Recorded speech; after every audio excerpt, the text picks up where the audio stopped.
All right. Okay. Welcome everyone to the official launch of Command Hers. So we've got a few people in the chat. So we're going to give some people some time to kind of like file in here. But I primarily want to say that we are very grateful to be here. I see some people saying we in here. Yeah, What yeah, up, we see y'all? y'all. Hey. What up? So I'm going to start and say that I have been overwhelmed by all of the support around this channel. So it's okay. I do that all the time. There's been so much support on Twitter, so many of the other spaces. I was kind of taken aback by that. How about you guys? How are you guys feeling about the launch of this collaboration? I'll go. I'll say, first of all, it has been like a tremendous. I'm just very grateful for all of you that are already supporting. We shared it kind of late. So the amount of people that have liked, they have subscribed, they've shared. It's been absolutely amazing. I'm excited to work with these wonderful ladies and just see where this could take us. So, welcome to the Command Hers, everybody. Nice. Yes, I have been super excited. I think I presented this to y'all when? This was months ago. Months ago. It had to be right when I first launched my channel, and we were like, let's do this. Yeah, because she didn't have her logo yet. Right. Like, I gotta get my logo. And I had met Miss K through Instagram, and I noticed that Asia was following me, but I didn't know who she was. And I was like, who is this girl that's following me and watching my stories? And so I reached out to Kay and I was like, well, what do you think? I have this idea and we can get Miss Asia on because we all have 3 different styles. And I was like, this would be great. So I think that with us beginning to grow and develop our own channels, and I think now is the right time to do that. You know what I mean? We come together. So I'm truly, truly thankful for all the support. My actual subscriber count has gone up. So nice. Thank you guys for subscribing. That's why we're here, to support each other. So before we hop into the topic for today, I'm just going to check on the chat. Let's see who all is in here. So we got some family in here. What up? Hey. What up? Yes. We definitely have a lot of people in here. There's someone. Let's see. Awesomeness Sports. Let's go watching Commanders. Yes, let's go. Yes. We have some folks in here from Southern California. She's from the Lake Lewis fan show. Oh, joining from sunny, as she says, sunny Southern California. She's a big Jaden Daniels fan. So yeah. Oh, that's awesome. Nice. Some people are saying, can y'all see this? Yeah, we can see your chat. I didn't know if people were having a problem seeing us. I was like, all right. We have everyone hit that like button. Yes, definitely. Yes. I would say click that subscribe button. Like, comment, and subscribe. Yes. We definitely have that's my sister. You always have to when she does when she makes her way to the chat, I have to shout her out because she brags about everything I'm doing, and I'm like, dang, I don't even think I talk about my channel as much as you do. Oh, that's a proud sister right there. Yes, we have one of my very first OG subscribers. Hey, Daryl, he always on every show. Yes. So thank you. Yes, thank you. Thank you. We get a lot of this from people who are like, y'all are like killing it. Keep up the good work. So I don't think you guys understand how much that means to us when we get actual good constructive feedback about the content. So we have Teresa who said she's excited here with her daughter-in-law. So shout out to all the ladies that are in the building. Yes. So, finally, we got some ladies. Oh, I see my mama's comment. Hey, mama. I was saying, hey, mama. Where's your mom? She said, "Hey, ladies, let's go." The Davita Stewart 5917. Yeah. Let me go back up. Like, I gotta make sure. Is it up at the top or? I think it was right after your sister. Well, that's how it came through On for your me end? on here. I see Yeah. it. There we go. Okay, there Hey, you go. There's Mom.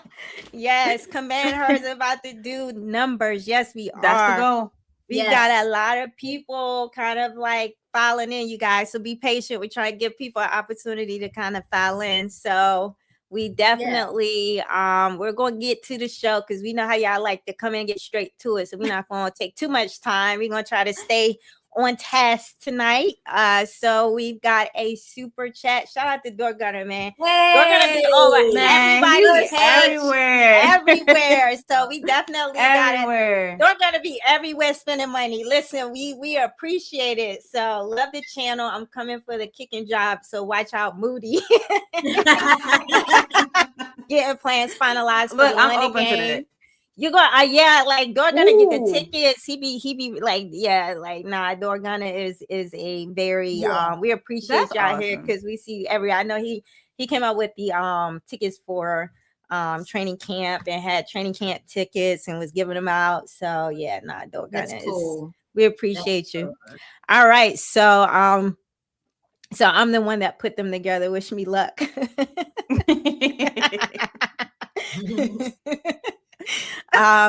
So yeah, my fantasy team was the Cardiac Commanders. Yes, everybody that was doing that fantasy the 2024 year, I feel for you. Like man, that was a year for us with the last minute wins and things like that. We're getting back to that, y'all. Like we getting back to that in 2026. Okay, so we got 44 people in the chat. Wow. So I think we are ready to get started. Yes. All right, so today we are going to be talking about training camp, the roster breakdown, basically looking at certain players and who we feel are safe and who is maybe on the cutting block here. So before we get into that, what I want to do is I want to start by kind of defining like what makes a player safe. So like let's start with Erica. Like what is your definition of a player that's safe?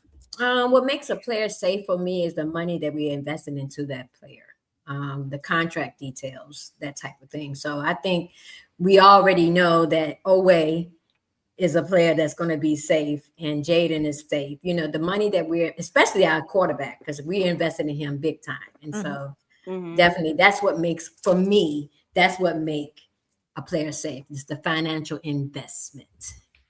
Okay. That was actually one of mine too. Definitely the money that we invest, but also like going player wise, I would say leadership and like the locker room guy. I think that's very important.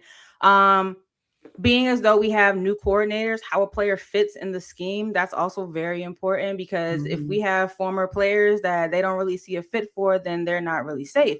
And then I guess I would say I was going to say elite, like Pro Bowl level, production, but everybody can't be that. So I would say if you get in here, you do your job well, you make it hard for someone to take your spot. I think that kind of is what keeps a player safe. Okay. I think for me, a big part of what makes a player safe, and it's several things. So I think I would say you're actually making a contribution within the scheme. So you have a role within the scheme. So your role can't easily be replaced. So we have very key players that are just core players within the scheme that it's hard to kind of replace them. Special teams utilization. So we have quite a few players that there are not dedicated special teams roster spots for. So there are some guys that are going to make the team that they don't play a very huge role on either offense or defense, but because they play on the special teams, they're going to make the squad. I also said that, again, going back to the money. So people that are on multi-year deals versus vet men, like how would cutting you impact the dead cap and things like that. And then players that are on rookie deals, because you do want to maximize the rookie deals. So I always feel like they're going to always prioritize trying to get as much out of the rookies as possible. And maybe you may be more patient with someone on a rookie deal versus someone who's not. We see every day people getting on Twitter talking about this wide receiver room. We have 3 players in that room on rookie deals. And the fact that people think that you can just move on from those players, that's not how this works, right? No. So those were key things for me that I identified as what will make like a player safe. Well, okay. I do want to say this too, is because you know how I am about culture as well. And so they have to definitely, like Trustway, you know, he's one that's been around for a long time. And I think that culture plays a part in it, like the type of player that you have in the locker room as well. So I think that plays a part too. Okay. Not as heavy as like the financial investment, but it does play a key part to it.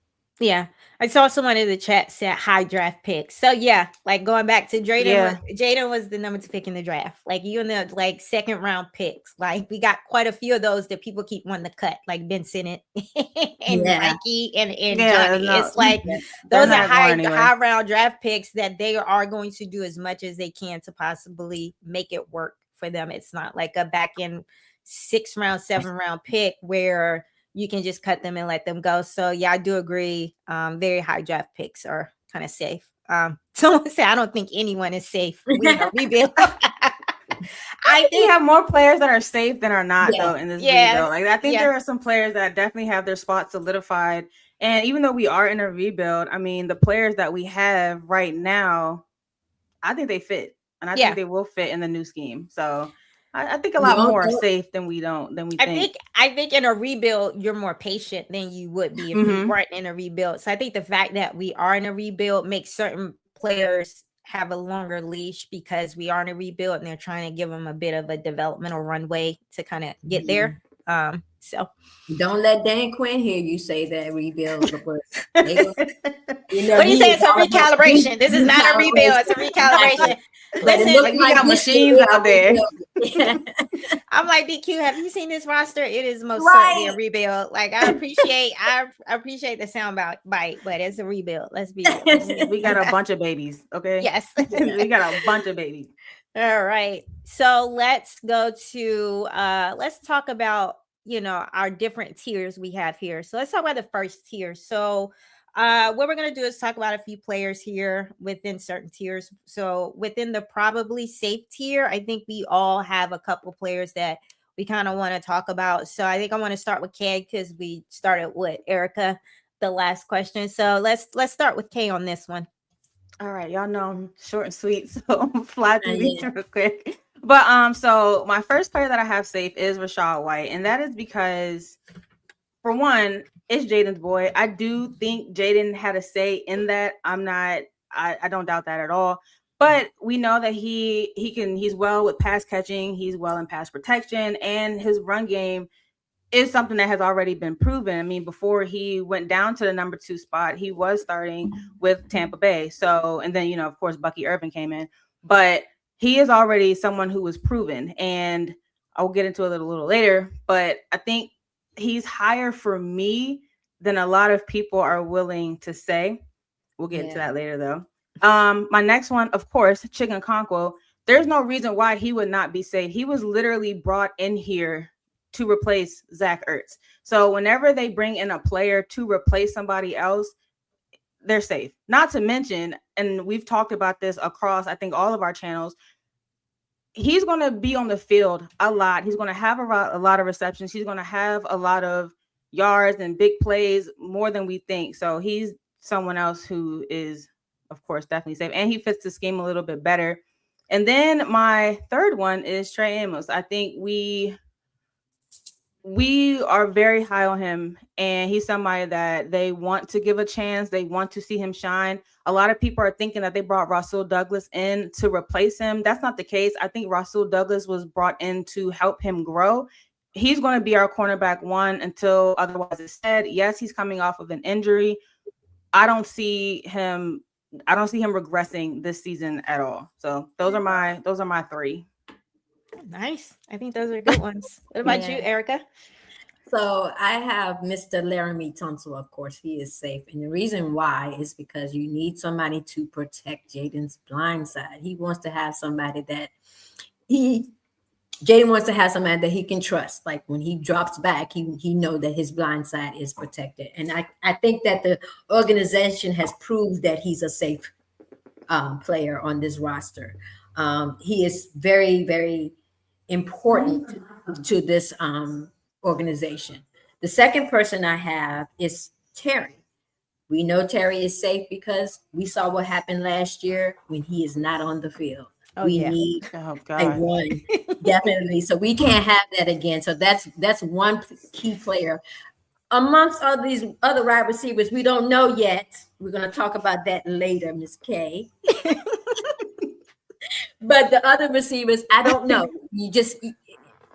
I'm comfortable with our receiver room, but would it help to add somebody else? Yeah, of course. We can always grow and develop, and add more power to our wide receiver room. But I am definitely comfortable with that. And then having Terry as your number one safe, The last one I have is, I'm a talent and culture reporter. So what I have is Tressway, veteran in the building, has been here for 13 seasons.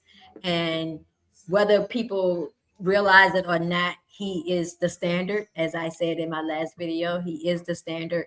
He helps get that ball down inside the 20. So we definitely know that he's safe. Those are my three. They don't seem interested in replacing him either. They this was the 1 year they went out and got another field goal kicker because we have a kicker competition, but they were like, "Trust, we're not worried about you. We're gonna keep giving you 1 year deals." And he's perfectly fine with it. He's like, "All right, but." Have you ever thought that he would be a concern in the future? Like, it makes me uncomfortable that I don't want to put this out there, so knock on wood, but like a punter getting injured, like that's, so yeah. We have seen kickers kind of have these hamstring issues and things like that. We kind of got burnt the last couple of years not having that field goal kicker competition. You remember they were like the day, was it the Kansas City Chiefs game? We didn't have a kicker in one of these games. They just a random guy off the street. Like it was like. But you think about it though, even in 2024, when we had problems with kickers, wasn't it a game that? Well, we went down for fourth down a lot. Yeah. So and I think that was the reason why, because we was unsure at the kicker position. We didn't know if he was going to make it or not. It was like just praying. Okay, I hope he makes this. Yeah, I think they Tressway for as long as he wants to keep playing, gonna keep playing. I don't think they have a succession plan for him right now. Yeah, but we need to. I mean, if we're talking about conversations we need to have, that needs to be a real conversation, especially with the direction that we're moving in. He's getting older with too. all the depth that we have in other positions, we need to. Well, but our team, we got to have a few veterans.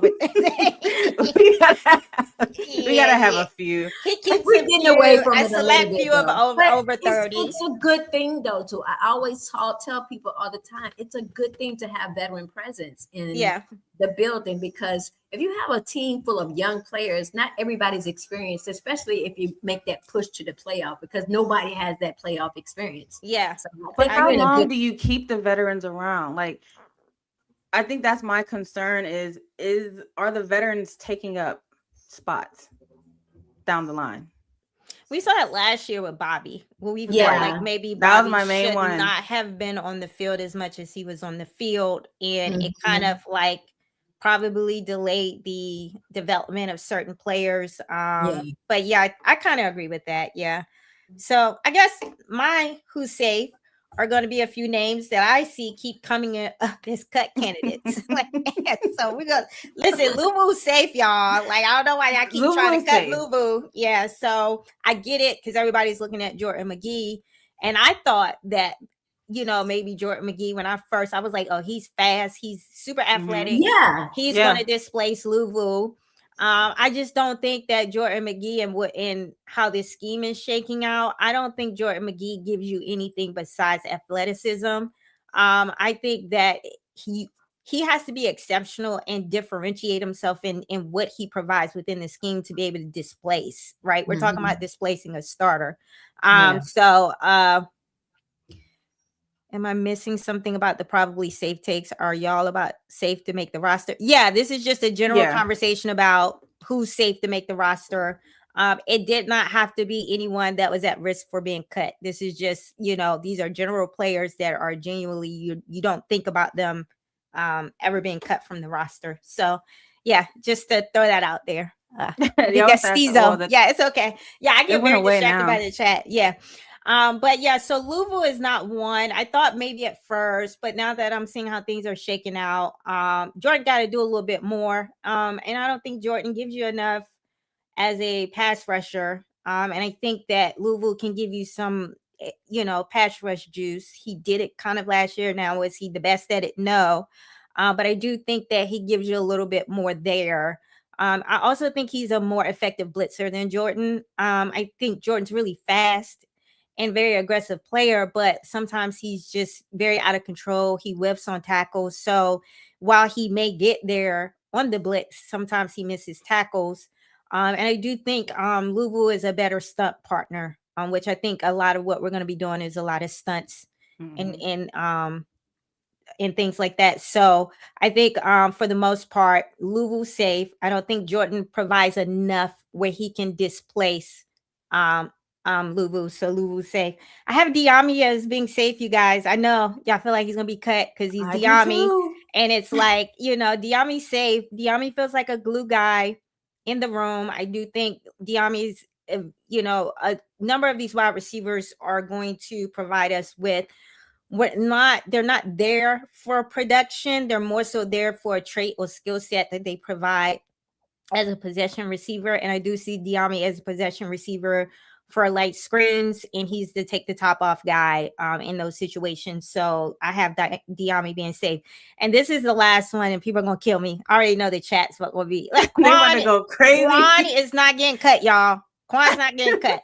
I'm sorry, we don't have enough in the safety room to even justify him being cut. Exactly. I know we think he's bad, but who's replacing Quan? And I know people will be like Tyler Owens, but we have Quan, Nick Cross, Will Harris, and then you have a bunch of special teams guys. So it's like, Quan is going to be on the roster for the simple fact that there's just like, we don't have enough guys on the roster of safeties that's demonstrated that they can play consistent defensive snaps.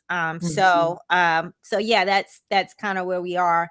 So we have a lot of conversation in the chat around this. So I do want to get to the chat on this one. So we have Kenneth Bridges that says Odafe Owe, Jaden Daniels, and Sonny Styles are the safest players on this roster. I agree. Absolutely. I agree. Especially Owe and Sonny Styles. Listen, Odafe was $100 million man. Somebody had Odafe. I saw online on Twitter, and this is why Twitter drives me nuts sometimes, because he would just be tweeting. Somebody had Odafe not even being a starter, and I was like, "What? I said $100 million acquisition, not starting? If not him, then who? Yeah, right. Like what? No, I was like, no, we did not pay this man that money to come over here and give us a start. Yeah, like people are nuts. Okay, I like this one. Friends of Jaden, except number 11 in San Francisco, are safe. We're not going to talk about that. I think he social media'd himself right out of an opportunity here. Absolutely. So I think he took it too far. I like this. This is a great question. We have Mariah Jeffries. With players like Micah Parsons and Myles Garrett being traded, is anyone really safe? I see that as kind of like, that's a good point, but those felt like with Micah, I think Micah would have liked to have stayed with Dallas. But the money piece of it, if they would have given Micah all that money, when you think about the amount of money that Dak Prescott is making, and then the amount of money that they paid CD, to have that many players with those contract values would have put Dallas in a very difficult position. So I think that's on Jerry being a bad GM, if I'm being honest. If you would have got ahead of the market on him, you probably would have been able to keep him. But Jerry's always waiting to the last minute to pay his guys. I think the Myles Garrett one is a very interesting one. I don't understand it. Maybe y'all can enlighten me, but that one I did not understand. I mean, they got a stud. I think they were doing him a favor. I think they really were doing I think it's just they're not. I think they were doing him a favor. I agree. My perspective is that they are in a rebuild. And I think with the new coach, the coach is very much realistic about they're in a rebuild. I do think Stefanski felt like he was a quarterback away where he wasn't. So I think you got to let a player like Myles Garrett kind of go compete for championship. So I think they were doing Myles Garrett a favor that wasn't necessarily anything there. Did you see it the same way, Erica? I did. I saw it the same way. I felt the same way about them being in a rebuild. They finally, understand where they are. Now they got how many draft picks for him? They had how many first round? Was it one first round or two? For Garrett? I have to go back and look at it because they did a player swap. They gave them Jared Verse, and so I don't think it was as much. I don't think it was as much draft compensation because they gave them Jared. So I think it was one pick. Herb was talking about it one time, and he was I said, if they do the right thing with that draft pick, they're setting themselves up for success. But we're talking about Cleveland. You know what I mean? That's why I didn't understand it, because I was just like, what is this? Like, what? Like he is the team. Like, what are y'all doing? But I think they have a pretty good. I think they have a good defensive unit. They've got some nice defensive studs over there. So I think with them being fully in the mindset that they're rebuilding, I don't. And Curse he's good. I like I like Javon Curse. I really do. And Jared Verse, like Jared Verse. No, he's a stud. Like they didn't, and they got younger. So I think they are not in a window. So the younger player, it kind of makes sense for them. So all right. So we have dime analysis. So I think currently we have, for the wide receiver room conversation, currently we have Terry, Williams, Burks, Lukey, Lane, De'Ami, Van Jefferson, which is already 7 guys. If we add another wide receiver, whoever Diggs, Keenan Allen, Debo, Tyreek Hill, etc. Definitely somebody's on the chopping block if you add another guy. I think we all have some ideas about that later in the stream, based on just how many are you keeping on the roster if you add another one. So I basically going back to, I think what makes a player safe is how they perform every year. I think it's as simple as that too. So I like this one. Jordan got to do more than what God gave him. No, seriously, Jordan got to do something more to be fast. So with that being said, though, do y'all think that if he does not do well this year, other conversations are going to be had? I think you let him play his rookie deal out, and then maybe from there he probably won't sign for as much, and maybe he becomes a back end depth piece. He's still an extremely athletic person, so I don't think you cut him, but I think we all, because we were so slow in the linebacker group last year and we didn't have as much athleticism. I think we saw Jordan McGee as being something more than what he really was. Now, when you add a Sonny Styles and a Leo Chenal to the room, it's like, oh wow, Jordan, you got to step it up, buddy. Yeah, you're just fast now. But I think, like you said, he's super athletic and he's fast, and we saw what he could bring. I just think that with what we have, and he just haven't had the opportunity to really get on the field with Bobby Wagner being there. You know what I mean? I just don't think that it was the right time, or what, you know what I mean? They didn't give him time to develop. I think he could be more than what he has shown. Definitely, for sure. Okay. All right, so we got people, they're starting to get into the cut conversation, so we're not going to jump ahead of the stream, but we'll get into that. Save those thoughts, because that's going to be the fun part. Yeah. All right, so let's go to the next part of the conversation. So we're going to talk about our not so sure. So these are people that we're kind of looking at that's like, I don't know if we keep or cut them. It's kind of, these are people that are kind of like, I need to see more, so to speak. So let's start with you, Erica. Who's in your not so sure tier? As much as I love this guy, I'm just not sure. Jeremy McNichols. Okay. He's a veteran, and they brought him back for a reason. But I just don't know. For some reason, I don't think that he is going to gel well with the rest of the running backs. I just don't think it's the right fit. Really? And he plays special teams. Okay. I can see that. I get it.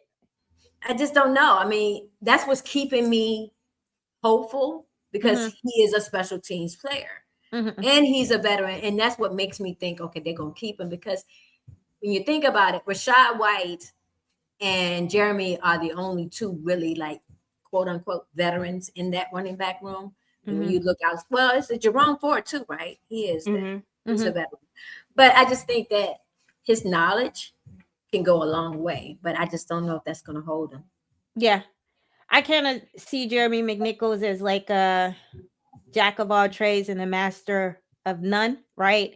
So it's like when you start talking about what Bill gives you and what Rashad gives you and what Katron gives you, they all have a niche, or they all have a skill set that they do very well. And then you have Jeremy Nichols, that kind of just like, he can come in, he can pass catch at times, he can be an effective runner, and I find him to be a very strong in pass protection as well. But it's like he doesn't master any of those three things. He just comes in and he provides you with all those. The one thing I can say about Jeremy McNichols is he makes himself very valuable. And so you kind of need core players, you need glue guys in the room. And so he manages to make this roster, even though he does, and not only make the roster, he finds himself getting snaps. Like Cliff Kingsbury loved him. Like, I think Cliff loved him because he could catch passes. But we have Rachaad White now. So it's like, I think when I look at Jeremy McNichols, it boils down to how many actual running backs are we keeping on the active roster, right? I think if you keep 4, I think he might be the last one to make it. If you only keep 3, I see him maybe going down to the practice squad. I don't see Jerome Ford being like, Jerome Ford, if he goes to the practice squad, he's going to get picked up. Like, he's a legit running back that can, so, but I think Jeremy McNichols provides you with that kind of like insurance policy. Like, you have to have a guy like that can come in a pinch and do all of the things, even if they're not at a super high level. Yeah, that's a good point. I didn't even think about it, because even if one of them goes down, you gotta have So what about you, Kay, with Jeremy? So I want to piggyback off this one, because McNichols was my guy too for this category, and I'll get into my guy a little later. But with this McNichols and Ford conversation, I do have the competition being there only because Ford essentially can do what Jeremy McNichols does, and he's younger.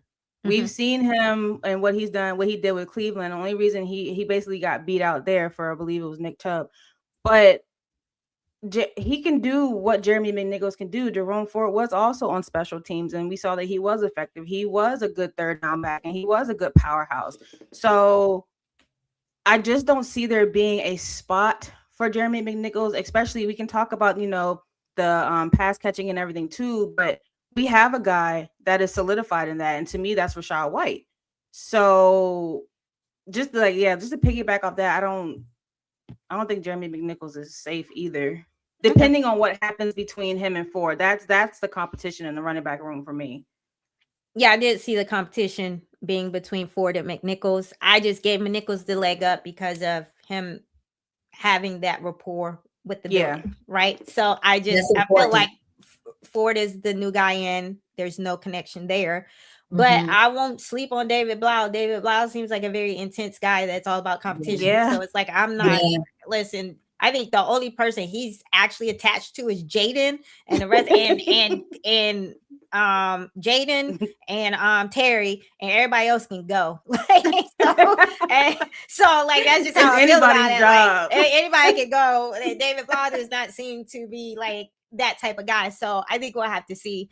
You brought up an interesting take on him being younger. I have to see what each one is being paid. Because if I'm Adam and they both give you the same thing, we know how AP cheap. Like we're going with the cheaper option. So like, no,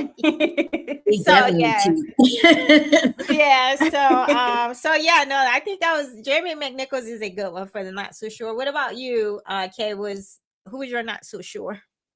So it was Jeremy McNichols, but okay, in this one, I'm not saying that he's not going to make the team. So I want to start by saying that before people chew my head off. And it's not who y'all think, because we're getting into that later. But my not so sure in the position is Frankie Louvu. I just don't see how we would be using him. People said, he can play all over. That's cool. I didn't like him coming off the edge last year, but now where is he going to be? Versus like last year, he was taking 95% of the snaps, and this year, he's not going to be on the field that much. I don't think. Now, if you guys, you guys can tell me if you guys think different, but I just don't see how we're going to utilize him truly. But he will be on the team. Like, let me just make that clear. He will be on the team. Just where? That's a good one because you have Chase on as outside linebacker. Exactly. That's giving you the edge rush juice. So it's like he's competing with Chase on for like kind of the rush package snaps. And I see him for blitzes and stunts. Yeah. I'm being honest. That's basically how I see him running and just keeping him downhill and roving. And that's it. Mm-hmm. So I don't think he gets I think he's one of those players that's going to be rotating in and out as part of like sub package utilization. I think the ones that are going to be on the field the most, in my opinion, are Leo Chenal and Sonny. Absolutely. And then, so I just don't think Louvu, I don't think Jordan McGee does enough to displace Louvu. But in saying that doesn't mean that Louvu is going to have the same role or get as many snaps as he did in the previous regime. So I agree with you on that take. Okay. So, yeah. All right. So mine not so sure.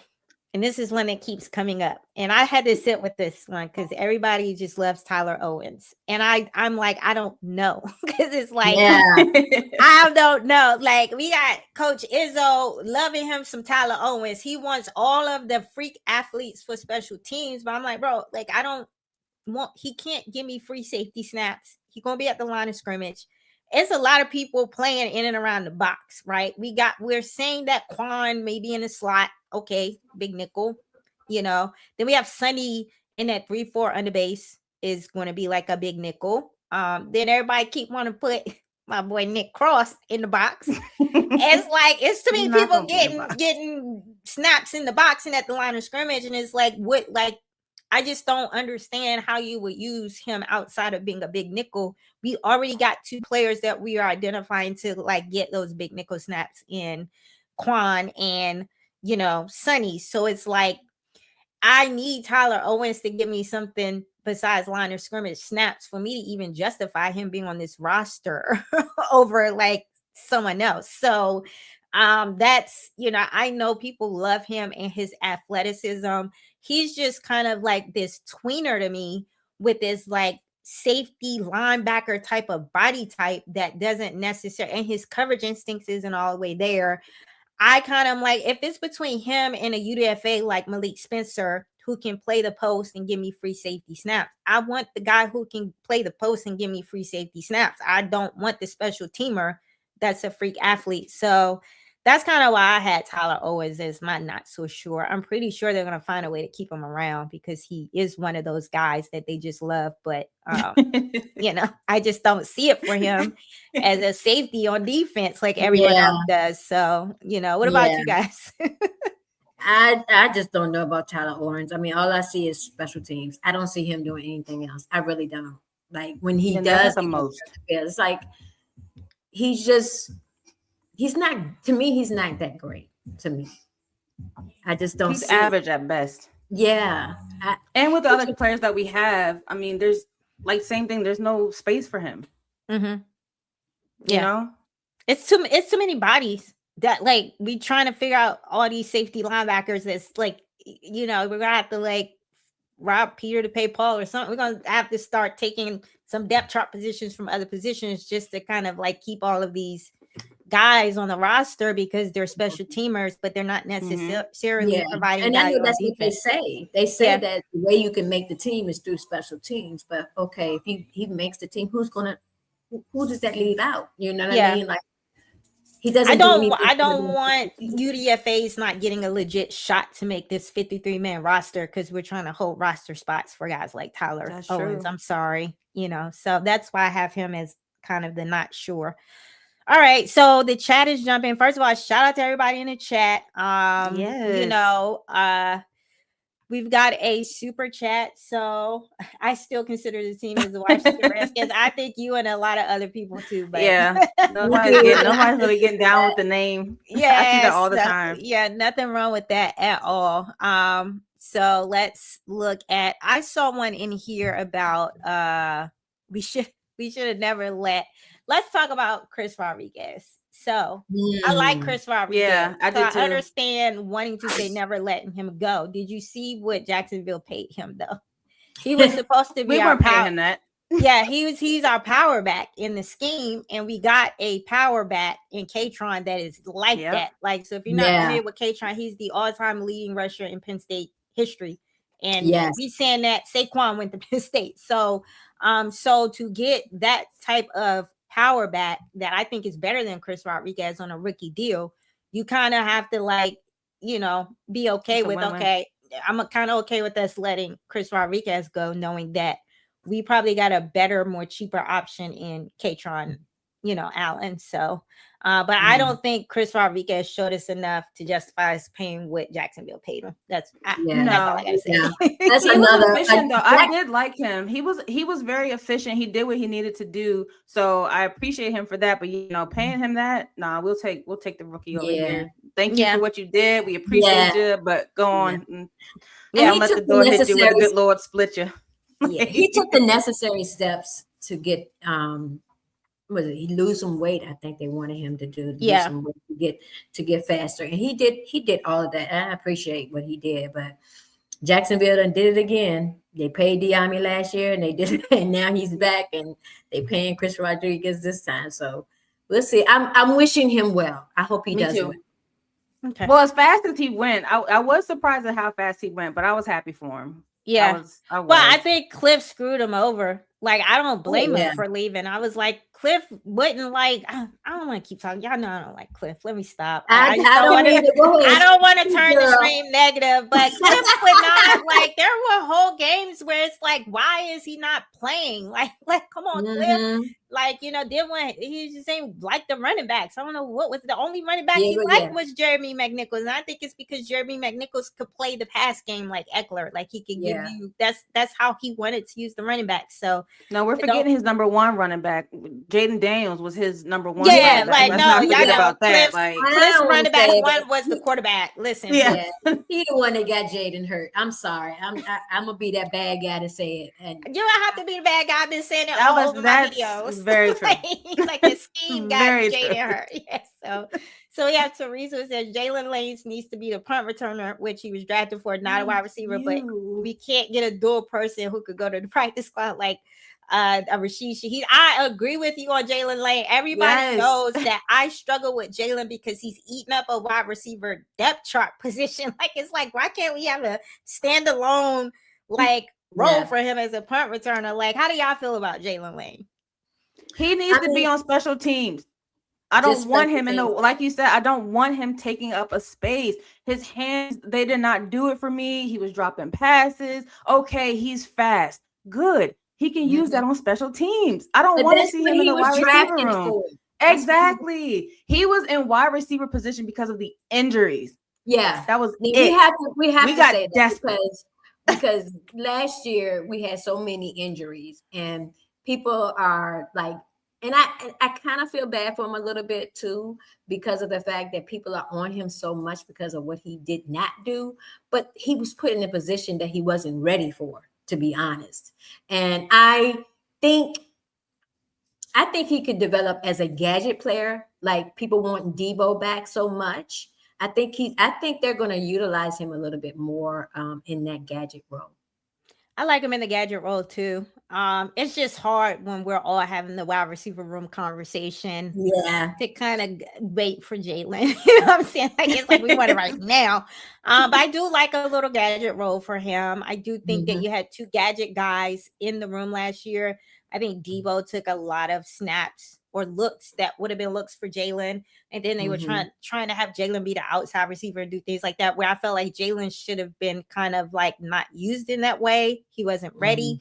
You were supposed to like integrate him into the wide receiver role through kind of like those gadget snaps and things like that. But when you have Debo eating up all the gadget snaps, it's like, you know. Do you think that since they're saying like, you the analysis with Blau's scheme being similar to like Ben Johnson's scheme, that it could work for him for Jalen Lane? Yeah, because they, like Ben Johnson is known for his creativity. So he would throw like a little wrinkle play in there every now and then. That was like a little gadgety type of look. So I like he's still very fast. He still gives you speed. It's just like he's not refined as a route runner. Right. His hands, tracking the ball, things like that. A lot of that is not his fault. He just didn't develop those skills in college because he played on the team that just didn't have strong quarterback play that allowed him to kind of do that. We kind of saw that with Antonio Williams, where we saw Antonio Williams stock drop. Like Antonio Williams is like a first round graded type of prospect that his stock dropped because his quarterback was super garbage and forgot how to play quarterback. So like sometimes the wide receivers development can be delayed, or they don't show you enough on tape because of like the quarterback play. I think that's kind of what happened with Jalen. I think Jalen can be somebody, but again, I think everybody is in this mode where you have Jaden on a rookie deal. You're supposed to like spend and maximize Jaden's rookie contract. And when you have three wide receivers that are on rookie deals in the room, some people just feel like we're not maximizing Jaden's rookie deal because we're not putting high-end weaponry around him. So I kind of agree with people that are not wanting to wait on a Jalen Lane, Right. Because do y'all think we need him to Jalen Lane? Well, like on the wide receiver side. I watched some of Antonio Williams' tape from last year and the year before because last year he was hurt. But the year before, they used him a lot in gadget roles too. He does everything. Yeah. So it's like you got a couple guys, but I think like Antonio Williams gives you a little bit more. Besides, like he can play on the outside, he can play in the slot. Yeah, he's very fast. He's a sudden separator. He's got good hands. I was like, how is he getting so freaking open? He's just quick. He's good. He's very fast. Yeah, like he's always open. So let's see. We got some other stuff in the chat. The chat is popping. And thank y'all all for being here. Like, we appreciate it. Okay, I like this. Not so sure. So for my not so sure is Newton. When is the consistent production going to show? He can definitely become a great piece. So I agree about Johnny. Also, I also think they've been playing Johnny out of his technique. They have been trying to use him as a run stopper, and that's not Johnny. So I think I'm ready this year to really go, all right, Johnny, give me something this year, because this scheme is perfect for Johnny and what he does. Yeah. And can go gap penetrator. If Johnny doesn't show me anything this year, now I'm kind of going, all right, you might be a bust. But it's hard for me to assign that to Johnny when I know how Joe Witt was utilizing him. And that is not how you utilize Johnny. Johnny's an undersized lineman. He should not be out there trying to play a two-gap technique. Exactly. Trying to run stop. He is someone you use in stunts and twisting games and things like that. He is, you just send him, you let him be that game record. He's basically a pass rusher, right? And that's not what they were doing with him. So I think, we finally we have Eric Henderson, who is one of the best defensive line coaches. That if you can't get the best out of Johnny with him as the coach, Johnny's just not it. So that's just my thoughts on Johnny. What do you guys have to say about Johnny? I think not just about Johnny. I just think the whole defensive scheme is going to look totally different for everybody, because I think that Daronte Jones is such a great teacher, and he's utilizing each of these players with their skill set, what their skill set is. And I think he's going to get the most out of Johnny. I think we're going to see a better Johnny this year, but at the same time, we need to see more. We need to see more from Johnny. Yeah. What do you think? I'll say ditto to what you guys said. I will be having this conversation about being not so sure next year if we saw anything similar to what he did before. And like you said, Durante Jones, he should definitely bring out the good in all of our players. Mm-hmm. But, and which I don't know if it's realistic or not, but I would need to see something sooner rather than later. I don't want to see him getting better towards the end of the season. Right. I want to see that change. Yeah, I want to see that change mid-season at the latest. So that'll be this not so sure conversation for Newton. I will be having that towards the middle of the year. I don't need to see it mid-season. I need to see the beginning of the season. I'm giving them some grace. I mean, because we have to be realistic. But I get it. We have a different. We on both sides. Right. Yeah. But I don't know. Everybody got to come out ready to go. I would say that if we didn't have the schedule that we have. Right. Like, now we got to come out ready to go. We playing the Eagles first game, and then we got that. No, like he got to show me something. I think we're going to win that game. Yeah, I do too. I think we're going to win that game, and I think we can beat Dallas. I think we can beat quite a few people. Yeah, I do too. Mm-hmm. I don't think that offensive scheme. Listen, Jalen he ain't that kind of quarterback. We'll see. I see them bringing in Harrison Smith. I think Harrison Smith retiring. I think it's either the Vikings or retirement. I didn't even know that he had been released. I had to look into that. I thought he was still on the roster. And a lot of reason why he's not on the roster because I think he's contemplating retirement. So we'll see. I don't think he's just out there looking for a new team, so to speak. I see a lot of people in the chat talking about bringing Debo back. But okay, so I was one of those people. I'm not gonna lie, you know me, I'll stand 10 toes on what I said. But just kind of seeing what we're gonna do, seeing the players that he's brought in, there is no space for Debo, especially if let's say we do use Jalen Lane as the gadget guy. Let's say we do use Antonio Williams as the gadget guy. We have our running backs. We have our wide receivers. Debo, there's no place for him here anymore. So I retract my Debo statement. Yeah, I think the problem with Debo is he gives you nothing on the outside as a receiver, and we have way too many slot guys. Like you've got Antonio Williams that can give you slot action, but he also can play on the boundary. You've got Terry that can play inside out and play on the boundary. You got Luke and Traylon that are kind of like power slots. So they give you inside, but they can also kind of play on the boundary. Then you got Mr. Gadget guy can't give you anything on the boundary. And so I think that's the issue with Debo is that people want to plug production with Debo. And I think what matters to this new regime is how they get that production, because this is all about route trees, where he's scheming these looks up, how they want to attack the linebackers and the voids in the zones and things like that.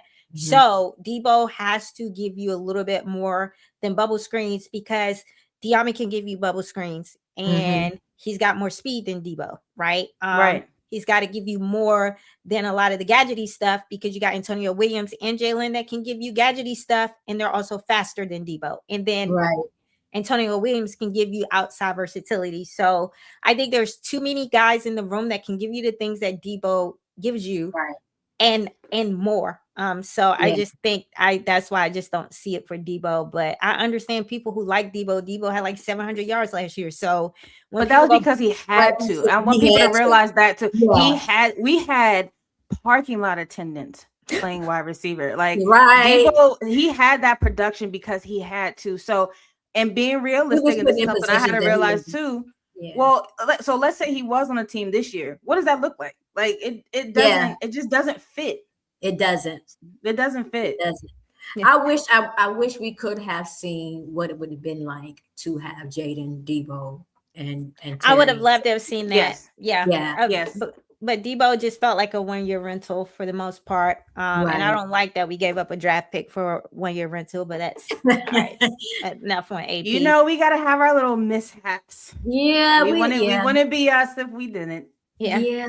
So we have Renelle. Shout out to Renelle. Renelle be all over the streams. Yeah. So I think we have a lot of real talent on our team for the season. I think people just are very much sleeping on how they've made improvements to the rosters. I think they've elevated the floor of a lot of rooms. And even if they didn't elevate the ceiling in a lot of rooms, like if you look at that linebacker room, that ceiling has been elevated, right? There are key rooms tremendously. Even in the defense. So that front seven, they elevated the ceiling. And I've always felt like the front seven was the issue.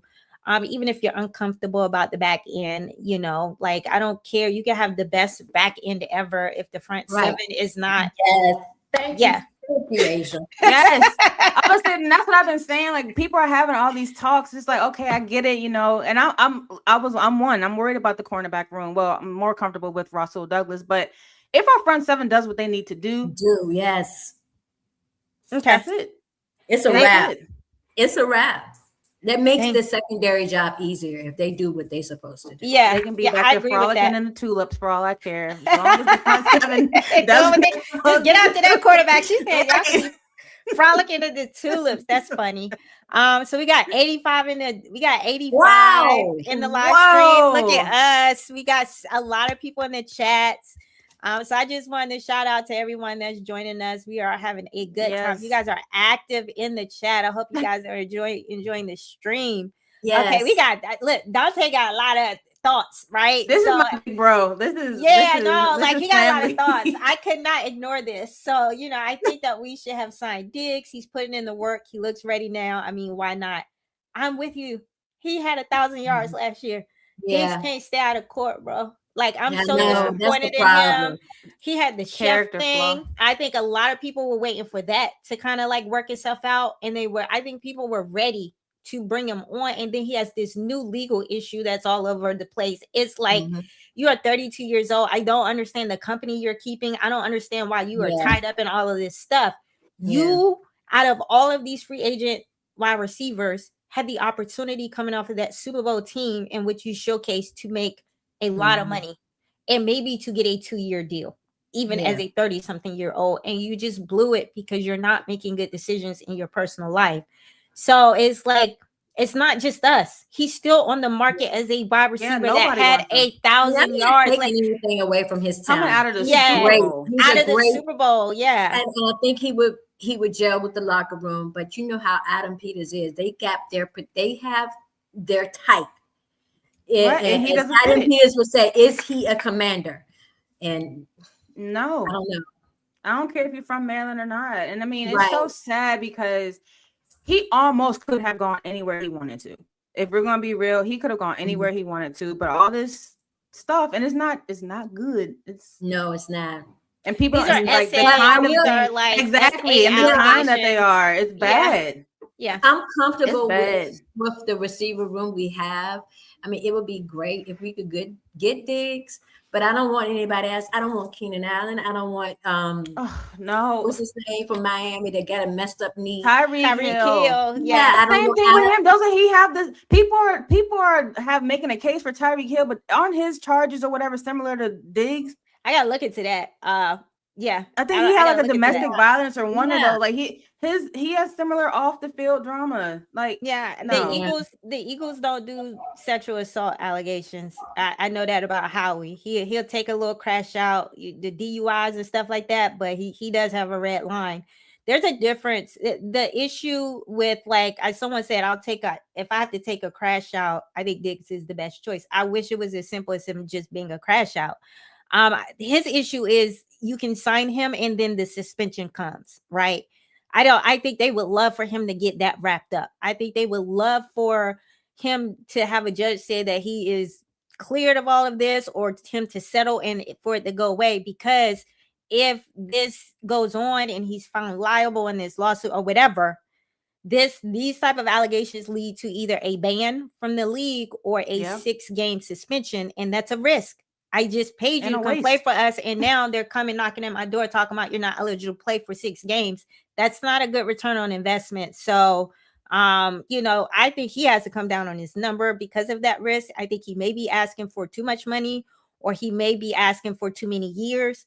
But even in asking for that, it's a risk for a lot of teams because you just absolutely do not know if he's going to be cleared to play by the league. So that's the type of stuff that comes with what Diggs brings, right? So I wish it was as simple as him being a crash out. I will take a crash out. I will take that. I mean, crash outs don't don't get suspended. They're annoying, but they don't get suspended, right? So, he's got to get his legal stuff, worked out. Okay, so we did the not so sure tier. Let's get it back on. So let's talk about our bubble players surprise cuts. So I'm going to start with myself on this one since we went around. And so my cut candidate is Nick Ballore. And I saw people in the comments. Listen, we're talking about Jordan McGee not going nowhere. Jordan McGee is the new Nick Ballore. He's the new all-purpose kind of backer that's got to give you everything. He got to play on special teams. He got to do a lot more, right? So for us, we got to prioritize some of these younger guys. And so I do think Nick Ballore is the one that if anybody gets cut, you're not cutting a younger player over him because, I think this is the last year for him, and that would just not be smart roster management. So I absolutely have Nick Ballore being cut because there's too much linebacker talent. We're still trying to figure out what to do with players like Kane Madrano. You have Ali Cajo. You have so many younger players that play in this safety and backer room where it's we can't afford to keep an older player like that and lose a younger player with more upside. So I have Nick Ballore kind of being cut. Now, my bubble candidate is Van Jefferson. Van Jefferson is my bubble candidate because I don't know if we're going to have 6 or 7 wide receivers, right? And then I just keep hearing a lot about Jaden Bradley.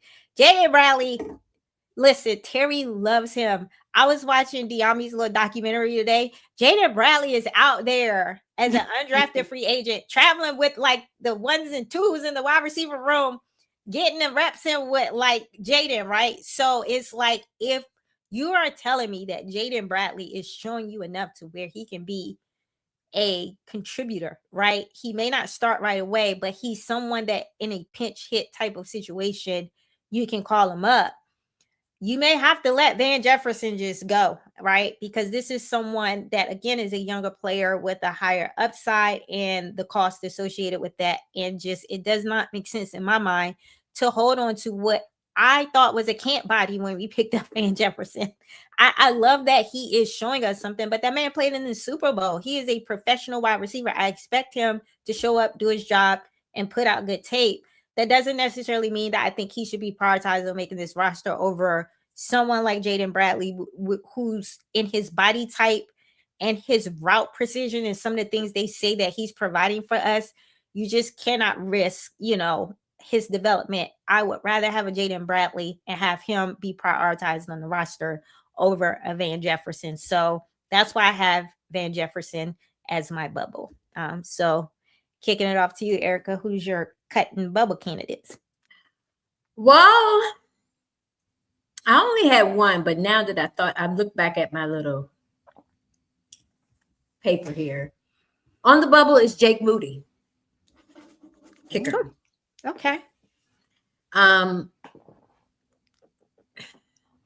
It's hard for a kicker. The competition is stiff. I'm glad that they brought somebody in to compete and not just give him the job. But Jake Moody, he to me, he's up and down. You never know what you're going to get. I think we need to just go younger. If we're going younger all the way around the team, why not just go younger with the kicker? I think he has more upside than Jake Moody does. Okay. My cut is Baptiste. Yeah, we got simple, plain. I don't. When has he been on the field? Really, for real. When has he been on the field? I see him on the field with his chain on, and he, that man. Cheerleader. He's a cheerleader. I feel he's got to go. I'm tired of seeing that. I appreciate you hyping your boys up, but what are you adding? You're not adding any value to this team, to this roster at all. But you just keep being on the sideline. I'll never forget. I think it was it last year? I think when we played the Chargers and Jaden was in. Was it the Chargers? well, his hometown game when we went to Los Angeles and Jaden was back at home. And who was We're it? in SoFi? Yeah. Were they in SoFi? I think it was the Chargers. Yeah. And what's his name? The running back, Amari, ran all over him. And he just looked stupid. He tried to tackle and he just sat there. And I'm like, what are you doing? What are you doing? I can't stand people that just can't tackle. That was a problem. I'm not just talking about him, but the defense as a whole, I can't stand it. Frankie Louvo was missing tackles. I'm like, why? How did you survive last year at all, Erica, with all that poor tackling we did? Oh my God. I bet they had you stressed out. I want to say, you still got the TV over there? People were getting run over. And I'm like, what in the world is going on? And I understand Joe Witt was garbage as a defensive coordinator. He didn't have nobody in the right position. They look confused. So and what they got to do with the tackling? Right. But what I like this year is that for this defense is that, and I hate to like kind of switch a subject, but what I like is that we're not going to be predictable on offense or defense. Because the scheme last year, everything was so predictable. We knew exactly what we would. They knew if Jeremy McNichols come in, you know what was coming. This is the same way with Debo. I wanted to bring that up with Debo. If Debo was in, you know what was coming. Like, But yeah, Baptiste, he got to go. He got to go. She's so passionate about that one. I know. That is her. I can get real rowdy. Like you ain't saying nothing yet. Wait till the season start. I mean, he got to go because you got Owe. You got Chase on. Yeah. You got that little that 5th round pick that looking like it might. Listen, man, like if Joshua Josephs, yes, and that wingspan and that fluidity, and what he can do in space, in coverage, and when he finally kind of like gets to where he needs to be like a pro level edge rusher, because I still think he's developing there. He's just his size. He needs to put he actually is putting on muscle. Like I saw him, I was like, this ain't the same body you walked in the door with. Like he's huge. I was like, how you put on that much muscle between the time you was drafted in OTAs, bro? Like he is eating the weights. Like it's like goodness. I don't know what they doing in the strength and conditioning program, but everybody is looking jacked. Like have you guys seen Nick Cross? Y'all know I love me some Nick Cross. I ain't nobody was that big. My man built like a linebacker. I was like, what is like Kay was telling me Chason is huge. Yeah, like I saw him in person. He's But have you seen Chason next to Owe? Like Owe makes Chason look like, I was like, wait a minute. Like you guys don't look like this in regular street clothes. Like hands are huge. His hands are humongous. Yes. Yeah. Now you know who else is jacked in Asia. I think you said it on the stream with Gerard yesterday. Leo Chanel. With that face, the muscles. My man got muscles in his face. His calves are huge. Everything. I mean, from his everything. And he's fast. Yeah. Somebody said we have literal cyborgs. No, I agree with that. No, these I was like, goodness gracious. But no, I agree with you on your candidate there. Simply because the edge talent, he has no shot. I'm sorry, no shot whatsoever. Yes. So. All right. So my not so safe and cut person was the same. It was basically Jeremy McNichols. My on the bubble player, and I think this is the moment everybody has been waiting for. I know Under the Command was they probably waiting for you to say something. My on the bubble player is Treylon Burks. And if we're being real, if we keep 7, all right, he'll probably make the team. Cool. So let's talk about position wise and where he'll be on the depth chart. And it is not higher than Luke McCaffrey. It's just not. I want to know what because you guys are Burks people. So before we really get into it. Okay, so I agree with you.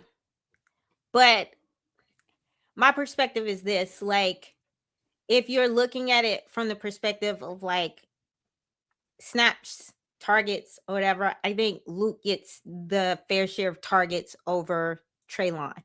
if we are simply looking at the depth chart in terms of who's the X, who's the Z, who's the slot, Treylon is the Z. And I put him as the Z because in his body type, he is a true boundary receiver, right? It's just hard for me to look at Luke as a true boundary receiver. I think Luke is a power slot who can give you some Z utilization, but I wouldn't line him up consistently as a Z, right? I understand Treylon was a first round pick that is kind of on bust. He's a bust, basically. He is. But at the end of the day, for you to be a Z, you still have to be able to, on the outside, win. And I do think with his body type, and he's a extremely gifted hands receiver, and most of the time he is going to win on the corner, even if he doesn't get separation because he's bigger. That man's like 6 foot something, 200 and something pounds. He doesn't have to get separation. He just needs to provide catch radius for Jaden, right? So I have him being not in target share over Luke. I have him as a chain mover, possession receiver, red zone target because of all of those reasons. But I think in terms of who is kind of like the wide receiver 3 that behind Terry, Antonio, who's likely to get the most targets, I do agree with you, Kay, in that it's probably going to be Luke most of the time. So go ahead. You want me to say something? I think you got to keep an eye on Treylon because I heard in OTAs he was getting special teams kickoff snaps, and so was Antonio Williams as well. Yeah. So my argument isn't like whether he's like good or bad, because I would love to see him be capable of what we think he's capable of. For me, my argument is, and I go off of what we've seen, and last year I feel like he should have done more than he did.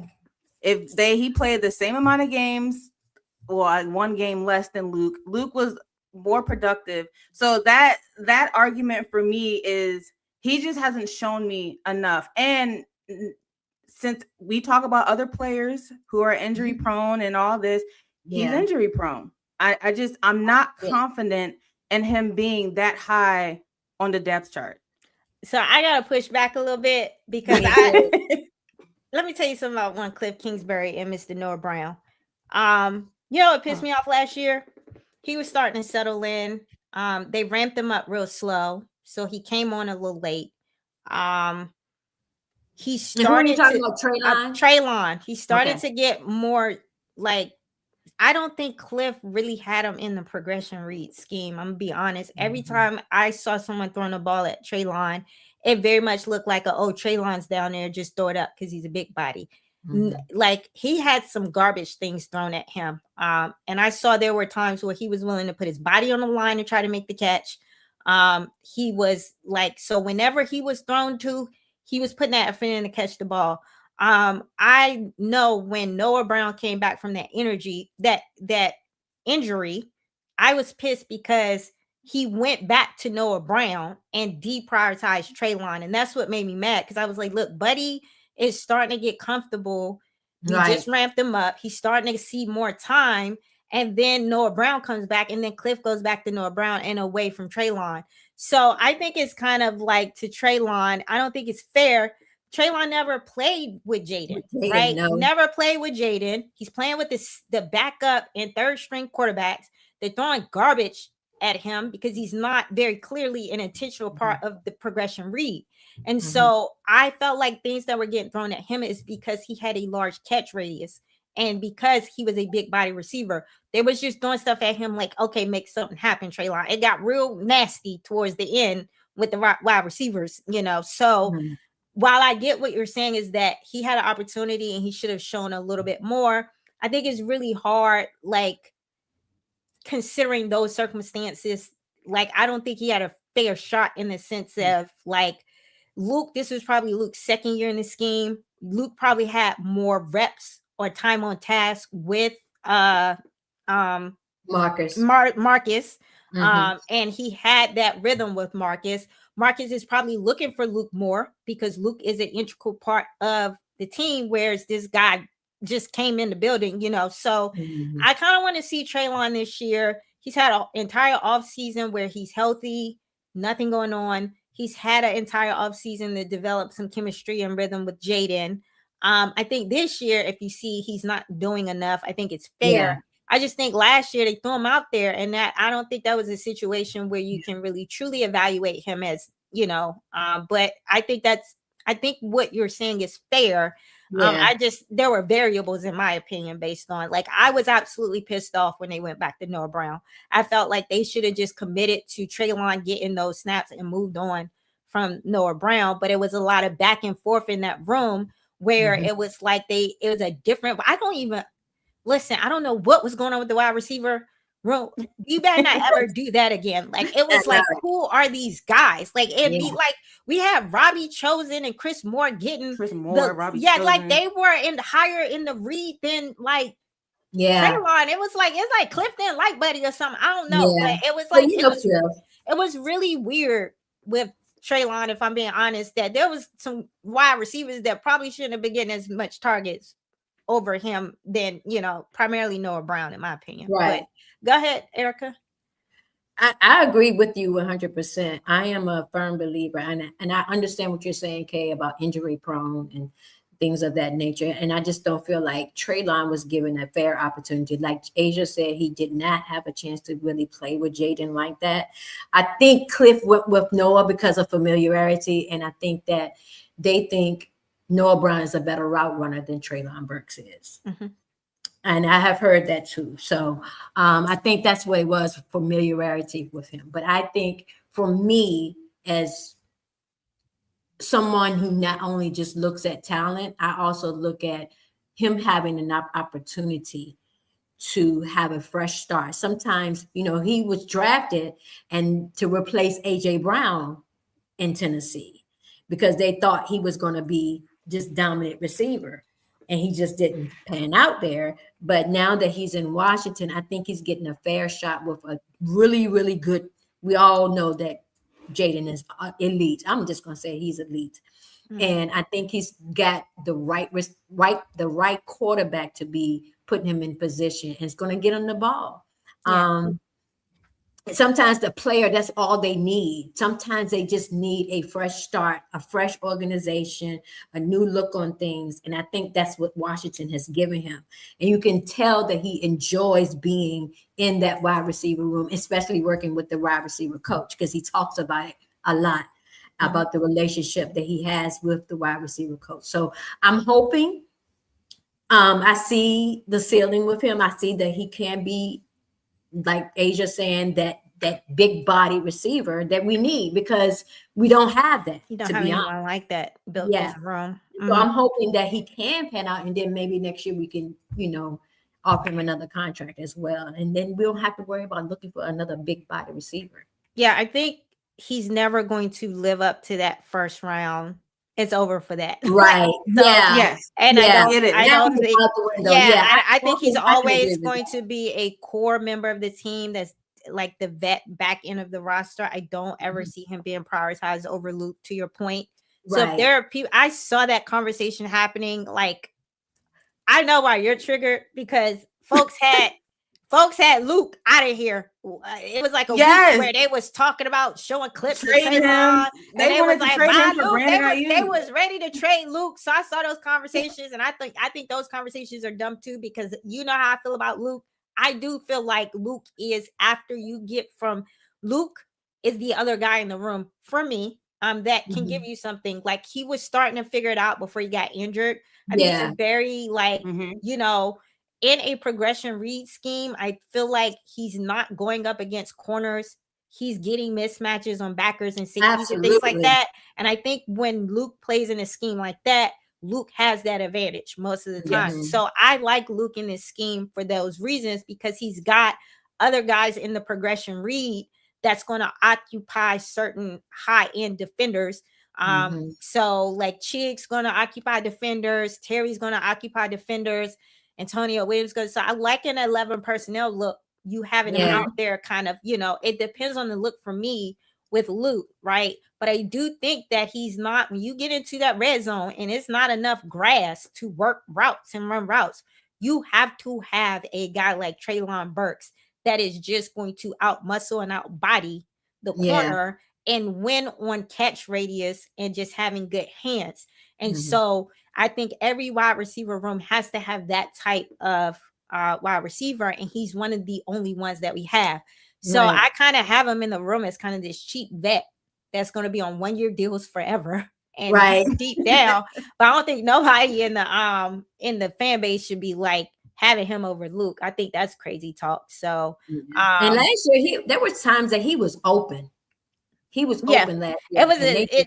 He was playing primarily with the second and third string quarterback. So it's just real difficult to really. I want to see him with Jaden. And I don't think he's ever played with a good quarterback in his life. That quarterback situation, even in Tennessee, I would just like to see him with a good quarterback and see what he can do. Like quarterbacks like large catch radius guys. Like I want a guy like that for my quarterback where he can just throw it in the vicinity and the guy gonna make you right. So you kind of like, that's one of the things I think they liked about Noah Brown. Noah Brown really like created situations where you got a lot of DPIs on defenders. I think Treylon can be that type of like, he can like initiate a lot of pass interference calls and things like that. I don't think he was getting that type of respect last year because the team was so bad and the play was so bad. But I think if you have Jaden throwing that ball at him, I think Jaden gets enough respect from the referee. Well, you will get those type of calls. So I just like what he can provide in his body type as a large catch radius guy and a hands receiver for the quarterback. Okay. So ladies, Mr. Full Command Show is in the building. Oh yeah, I saw. So now we're going to get to the chat here. Let me see how I saw a few discussions. I saw a few too, but I can't. Somebody command the stands on up the chat. Yeah. Let me see. It was one. Okay, so let's go back to we'll get away from the digs, Ayuk. Hey, Futuristic Willie. So, judging from the Diami latest video, we shouldn't be running any 22 or 23 person. Hey, man, give them.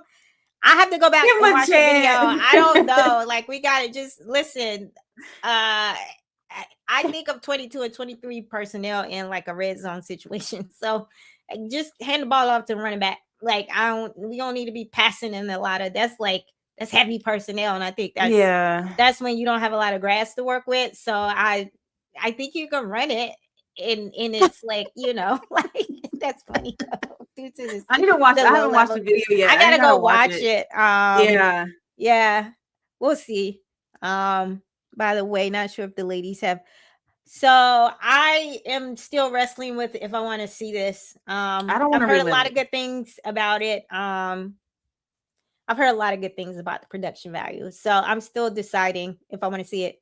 I think are you? I don't know if I want to watch it or not. I've been seeing the clips and I've been trying not to watch the clips like on social media and stuff because I know how bad the season was last year for him. And so I don't know if I want to see Jaden like that. Yeah. I don't want to relive it. It looks good. I might fast forward to the part where Mama Daniels is in, but I don't know. And shout out to Under Command. I didn't see them say anything else when we were talking about their guy. And but yeah, they said they were ready to see the Treylon. Yeah, absolutely. This was funny. Nah, for real, Baptiste need to be baptized off this. We got some Van Jeffersons in the chat. So yeah, he just seemed like a camp body to me. So like we'll see. But wasn't he out there with Jaden in LA this summer? That's nice. Yeah. But they look good to me. Yeah, I'm glad he was out there. I'm glad Jalen was out there. Like the whole tight end room was out there. Like that's just nice that they all were out there. Sam Hartman as a cut candidate. I am praying we cut Sam. But y'all know me BFFs with the quarterback. Like, so we want to see how time. It's just if he's still. But I did hear.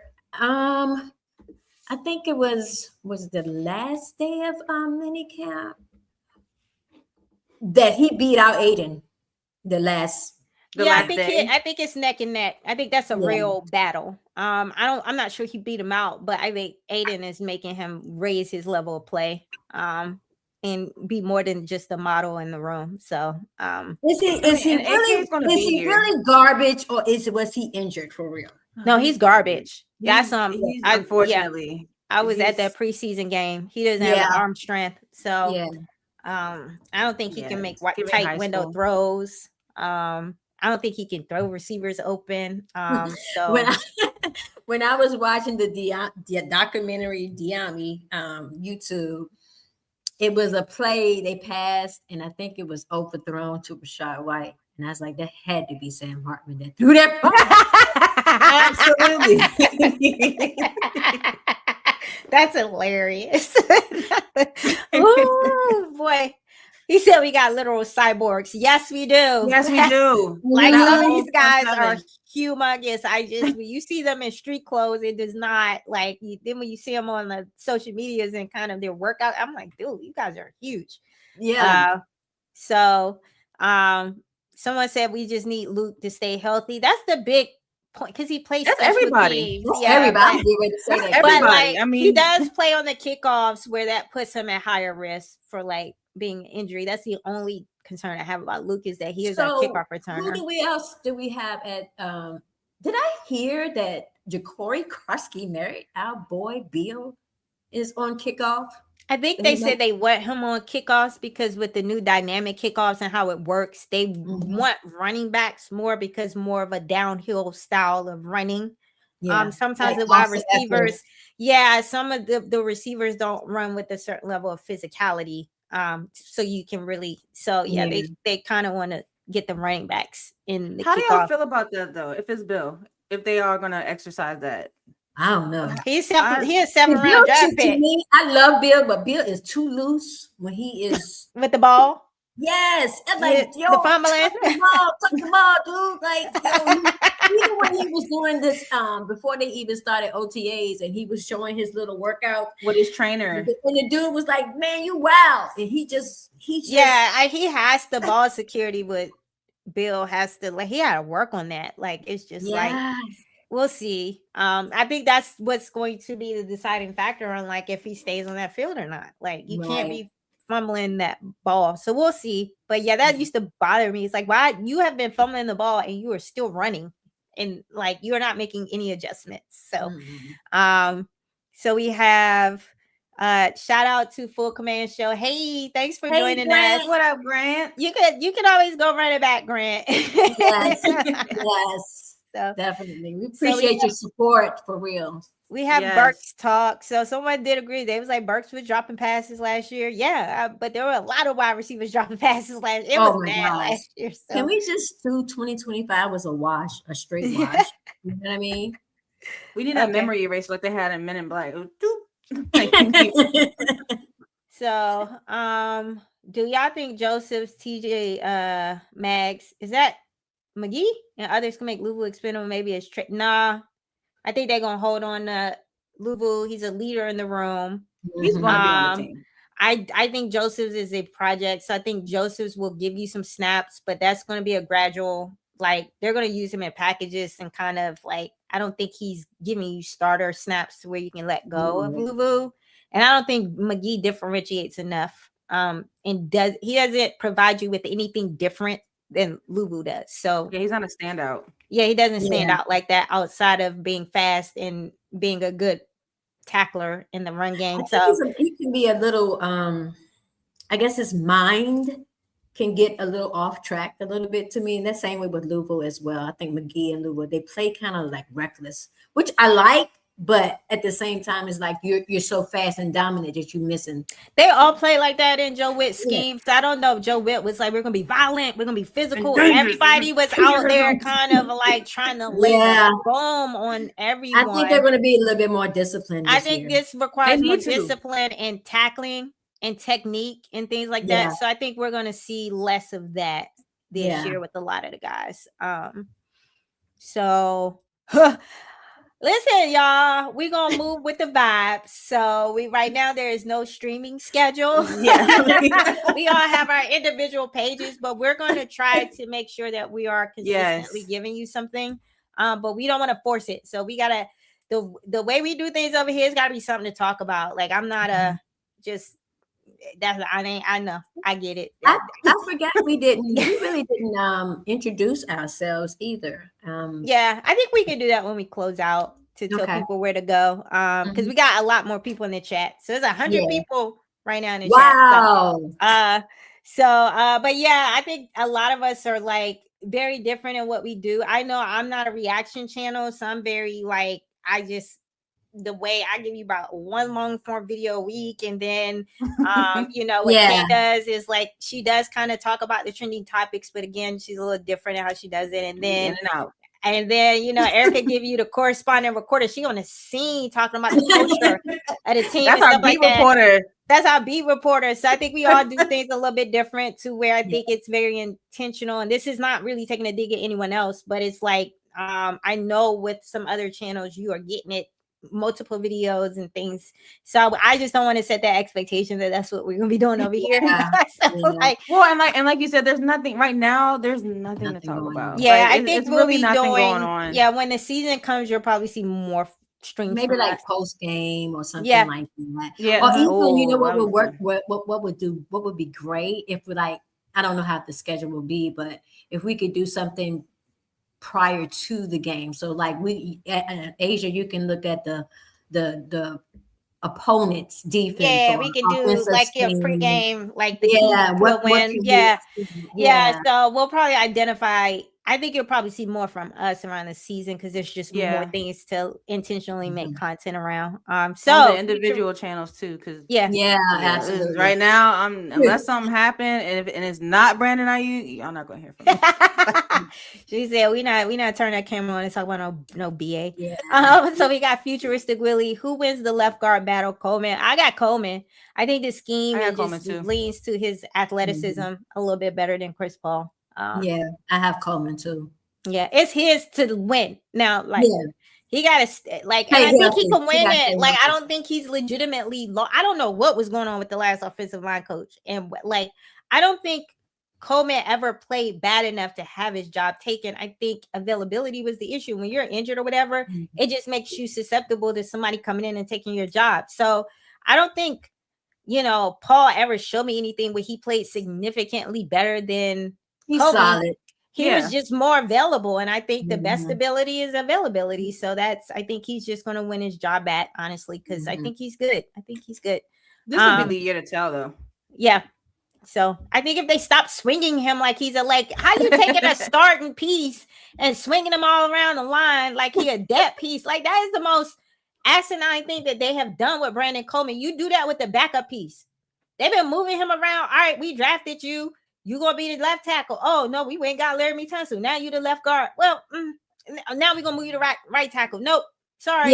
We drafted Josh Connolly, so now you the left guard. Oh, you were injured for 2 games, so we gave you a job. Like, come on now. Like, we're not gonna see that this year. It's so they just different. Need to completely different. Who is the offensive line coach this year? The one that was the assistant offensive line coach, I think they like him better. I've heard him interview. I forgot his name, but apparently he's like really good. So I don't know what was going on with Bobby Johnson, but he's not here anymore. Yeah. So shout out to our guys over on the OTF podcast. Yeah, Command Hers. Glad to tap in. Thank you for tapping in with your channel. God bless you, ladies. Much success. Yes, the chat is live. We like to interact with the chat over here, but my goodness, y'all are giving it up in the chat. They are deep. And once again, shout out to Off the Bench too. I always gotta shout him out. He was the person that gave me my first live, so I always want to shout him out too. Yeah, that we used to chat ball in the Instagram. So I gotta shout y'all out because y'all the ones this is my first live. So nice, you're doing a good job, by the way. Absolutely, thank you. So I get what you're saying, but the last few guys sent to as a returner never returned back. Specialties. Coach Izzo be trying to take everybody, bro. Like I'm like, dang man, like that's my only thing I like. Coach Izzo be irritating me because it's like guy, like they prioritize his guys over like legitimate, like a guy like Malik Spencer. If he doesn't, if Coach Izzo don't like him, somebody that plays special teams getting on spot over one of his guys. Like we gotta stop doing that, because like we don't have a post safety because of messing around with your Percy Butler and Revo and Tyler Owens, bro. Come on, man. Like we need guys who can play in the post. Like I need you to give up one of your dudes so we can get a free safety on his team. He said it's I will say that leave Revo on special teams. Leave him on. He's a beast. He can tackle really well, but I just like him in special teams better. Yeah, but like listen, we got Quan, we got Nick Cross, and we got Will Harris, and then everybody else in the special teams. I don't have anything against Will Harris. He's 30 something on a. He's not gonna be here next year. I'm sorry, I'm just saying it. So it's like, come on, we giving snaps to a guy who's not gonna be here next year because we don't have anybody else in the room because Coach Izzo want all his guys to be on the team. Like it's like. Come on, man. Like, come on. Like, what is Percy giving us on defense? Nathan, what is Tyler always giving us? Speed, bro. Like, everybody just like, look, man, we have a better defensive roster. We don't have to keep wanting to elevate all the speed guys that don't do anything but give us speed. Like we need some traits and skill sets. Like, listen, so that's what I'm saying. Like, I like Coach Izzo, but he be irritating me, man, because it's like, we got a whole bunch of special teams people on both sides of the ball not being developed within the actual scheme. Right. Like we got Jalen. Yeah, like we got Jalen Lane that all he's giving us is punt returns right now, and we're not really paying attention to his development as a wide receiver because he's an elite punt returner. Like I don't care what you showcasing on special teams. Like you got to give us something. So that's the only thing. That is a hot button topic for me because I'm looking at the depth chart. Like, what are we doing? Like, half the team. Where are they? Like, because that was where they at? Like, where are the people that they drafted? Like, I think that was a Cliff thing. Don't get me started on Cliff because, like, I just don't know. Do y'all think Rasul Douglas will end up as the second boundary corner opposite of Amos? I don't know. This is gonna be interesting. Y'all I'm watching training camp. I'm watching it in training camp, and I had a thought, and y'all know how I start going down a rabbit hole because I get ideas, and I was like, can Rasul Douglas play in the post for us? Because like, no, he's a good read and react DB. He's great in zone. He's a great robber. That's all that post safety. That's all the post safety does in this scheme is just sit back there and break downhill and rob spaces, right? So it's just like, look, man. Can he give us some safety snaps in this look? Like in the post, I'm just saying. Like, I want to convert him to I was like, can we convert him to a safety? Like if he's not gonna play, that's a high level ball hawk that we are saying is not gonna see snaps because like we want to pencil him in as a boundary corner. I don't know. I got ideas for the guy. Like if he could give me safety snaps in the post, like listen. So I think Josh Harris need to be calling you, Asia. Right, we need that bug right there. That's what we need because Oh man, so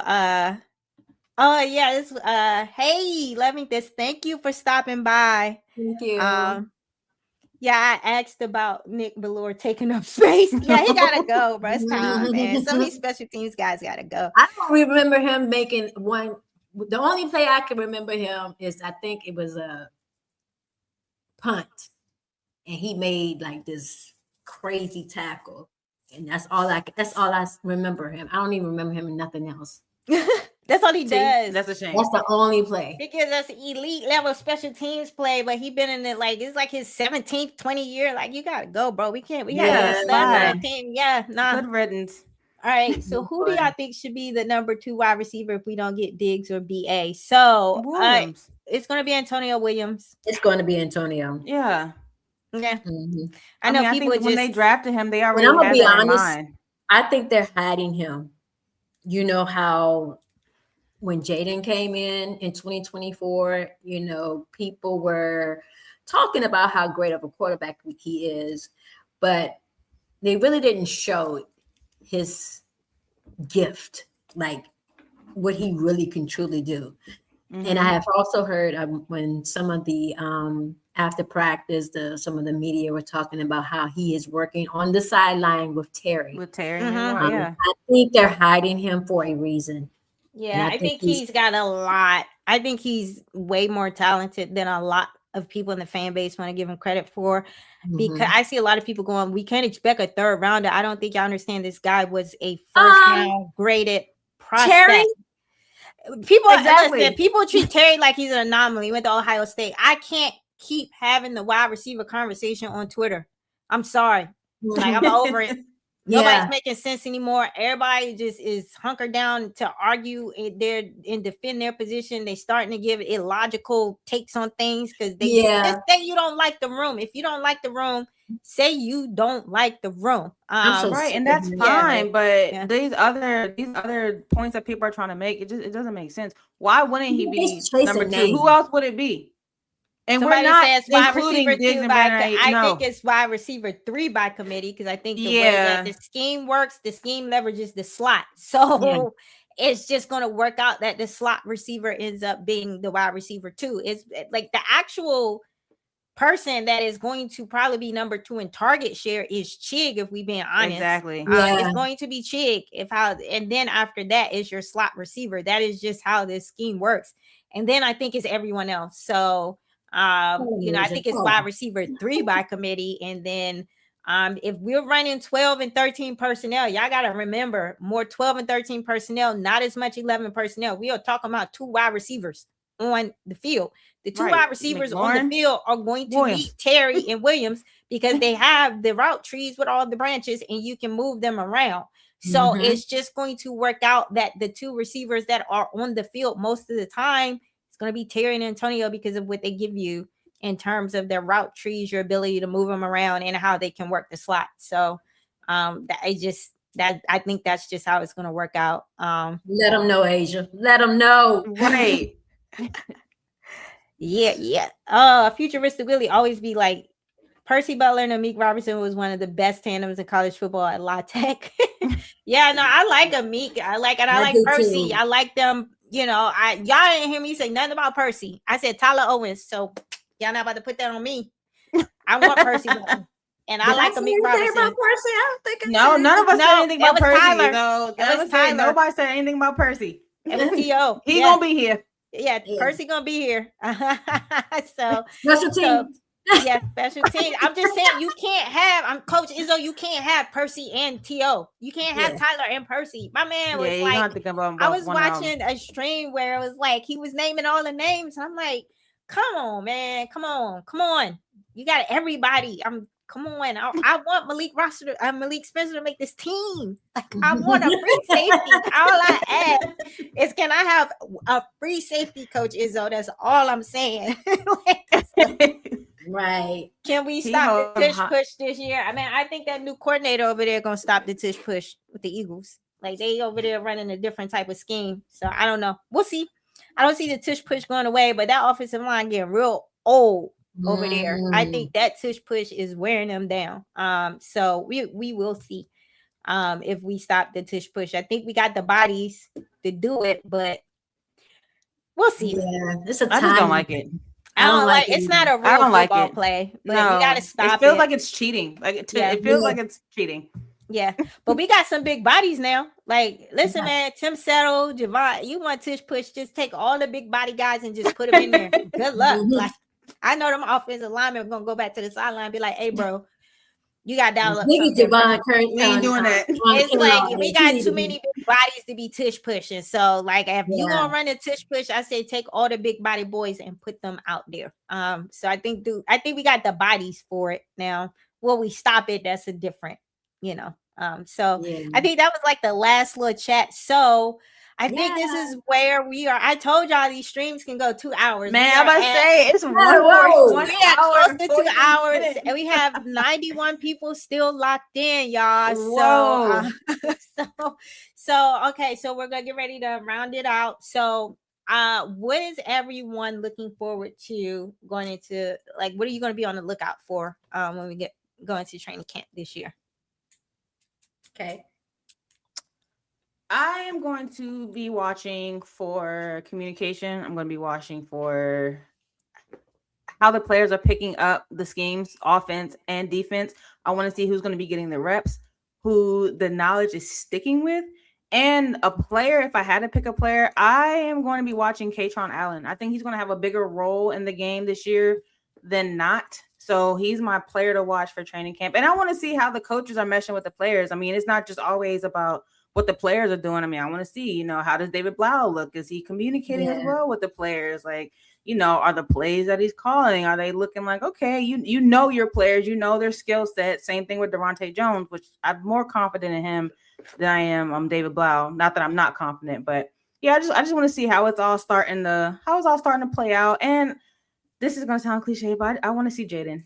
I want to see Jaden. I want to see him out there. I need to see something. It's joy when you see him on the field. Yeah.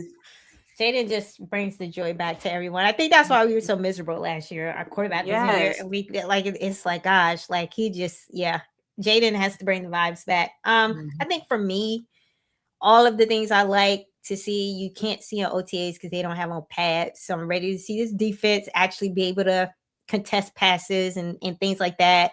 I want to see the running backs. Like, you can't really get a feel for like the running backs until they can put the pads on. So I do want to see this run game, because that is the crutch of this offense, is the run game. And then the tight end looks in the tight end action. So those are the main things I'm looking for. But in terms of, do we have these schemes dialed in to the level of detail? That was the thing last year for me. I don't think the details were there with the team and with the guys. So I just want to see, are we dialed in on the details? I don't need to see perfect football, but I need to see that we are there because of how this schedule starts out. I don't want to go into like DQ used to make me so mad last year. We're still trying to find our identity. We are in game number 5. Dan, what are you talking about? We still looking for the identity. Like, you're supposed to have that figured out before the season starts. So like, why are you lost? Why are you lost? So I don't want none of that before the season even starts. You better find yourself. I don't want to hear about being lost.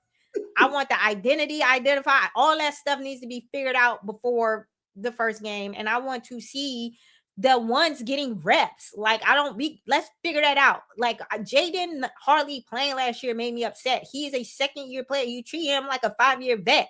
I mean, like, he played one series in preseason and he didn't throw the ball. He ran it. They handed it off. It's like, what are we doing? So I need to see the ones getting more reps so they can get that rhythm and time on task. It is a lot of new pieces and new players. And I don't want us going through the preseason acting like a lot of these guys have already played with each other before, or that these are not new schemes. So I need to see the ones getting a lot of reps in preseason. And then in training camp, I want to see intensity and details. And it was too vibey last year. I don't want no more vibes. So that's what I'm looking for. Get right to it. Yeah. Well, I am going to talk about what I'm looking forward to seeing, based on what I always talk about, and what Durante Jones and this coaching staff always talks about, the core value. And one of them is versatility. I want to see what that's going to look like on this team this year, defensively and offensively. And so I definitely want to see the intensity. I'm excited to see what this defense is going to look like. I also want to see, well, Sonny had the mic. Oh, the green dot. Like, is he the guy? He's the mic. Yeah. And I'm gonna be honest with you. I mean, at first I was like, he's just a rookie, but I think he loves ball so much. He's so in tune to it, and he loves film study. I think he has it. I'm not saying that he's going to start off with it, but I'm looking forward to the intensity, to see what the guys are going to do as far as their versatility, and how Durante Jones is going to bring this.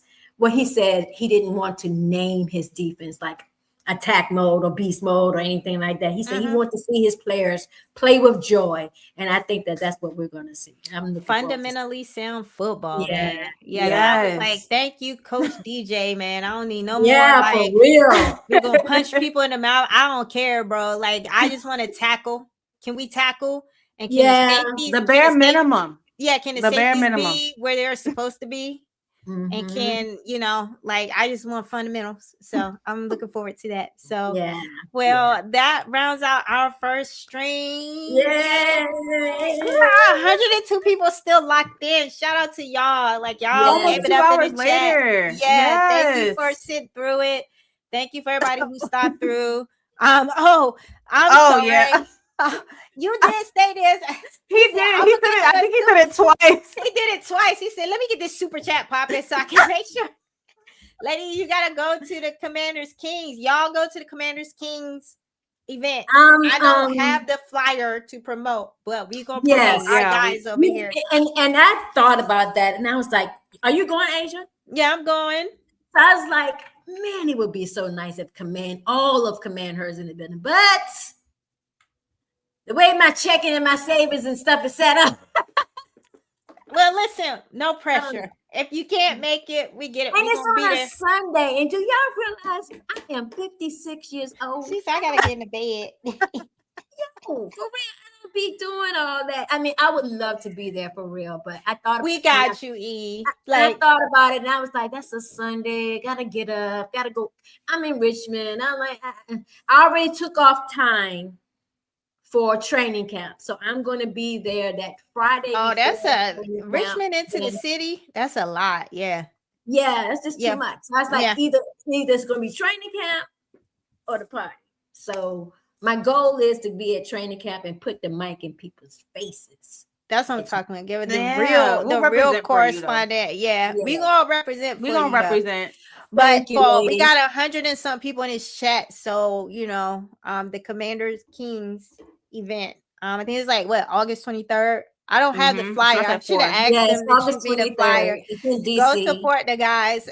We're all gonna be in the building. All of your favorite content creators. So stop through, come see us live and in person. So and say hi. Come say hi to us. Come say hi. First stalker. Somebody said first stalker. Well, that's bro. That's bro. That's bro. Yeah, that's bro. Somebody said that's family. In at 54, lady. Everyone put 5 in the chat for E. And so thanks for the super chat to our guys over there. Thank you. We love it. Yes. So all right. Well, we are going to close this out. Again, thank you everyone for stopping by on our first live stream. And again, we will be back when probably during training camp. We'll probably step in and kind of give you our takes there. And we're definitely going to be doing stuff during the season. But until next time, everybody be safe out there. Bye. Peace.